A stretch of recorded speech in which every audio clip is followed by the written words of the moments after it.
That's what he destroyed, and that's what Nietzsche is trying to give life to, and that's what I'm trying to give life to, right? That's why I'm doing this, right? That's why I've been doing this for 50 plus hours, to breathe life back into that Hellenic understanding of what, you know, I mean, it sounds weird to say it now, it really does, but I mean, here we go, that Hellenic understanding of what it really means to be pagan. Right? What it really means, not in this hokey sense, the true assessment and understanding of precisely what it is that Plato completely destroyed.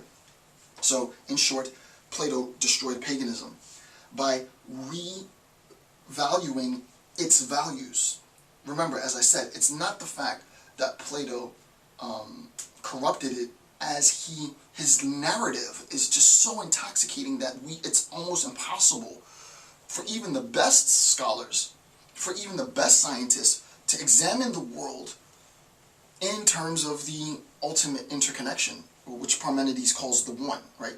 And Parmenides for me is the Parmenides. Yeah, I would say Parmenides is the best of the best. Pythagoras too, but Parmenides really had this understanding of all aspects of instantiation and individuation being not necessarily an appearance that there was some more truth to it, but that the one encompasses all of these instantiations, right? I mean, but I don't want to jump ahead. All right. Moral fanaticism, in short, destroyed paganism by reevaluating its values, poisoning its innocence, sort of the innocent recognition with this more systematic recognition. We ought finally to understand that what was then destroyed was higher than what became master. Right? The Hellenic pre-Socratic tradition was a pure, more innocent means of examining the world, because I recognized, and this is what's key, right? I recognize insofar as I participate, right? And that really is what I want to say. Before I forget this point, right? It is, so we have, and I probably should have drawn this image, but it just jumped into my head, right? We have Plato after, and we have before. So that Plato becomes the line of demarcation. Before Plato, we had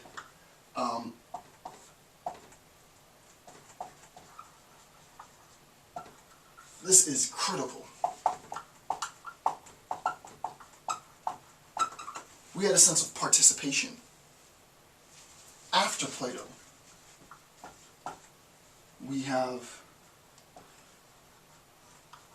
a sense of examination. What we'll see is that this examination is not a scientific examination, but this examination of the world and all things in the world becomes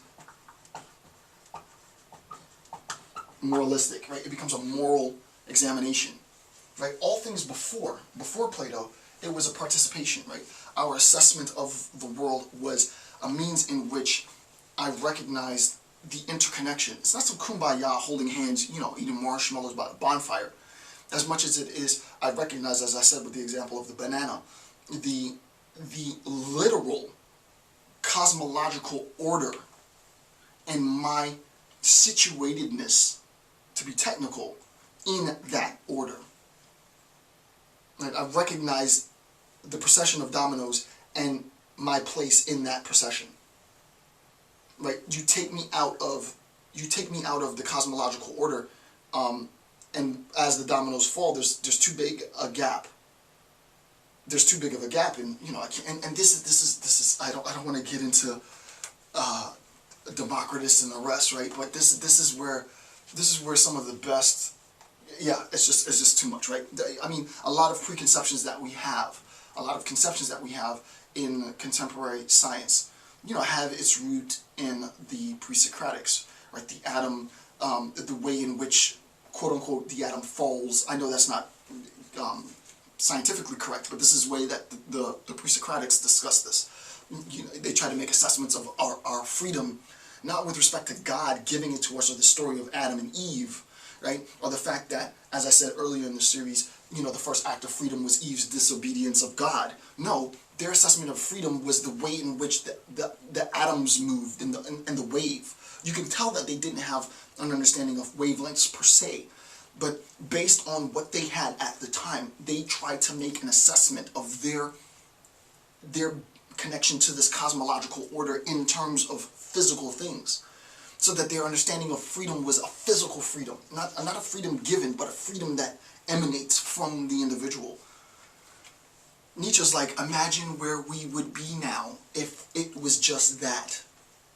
And I have to admit that our science would be mind-boggling, right? But then Plato came, says Nietzsche, and instead of recognizing this participation, we instead imbued meaning based on what? Where did this ultimate meaning come from? Well, it came from reason, right? So that reason informs it.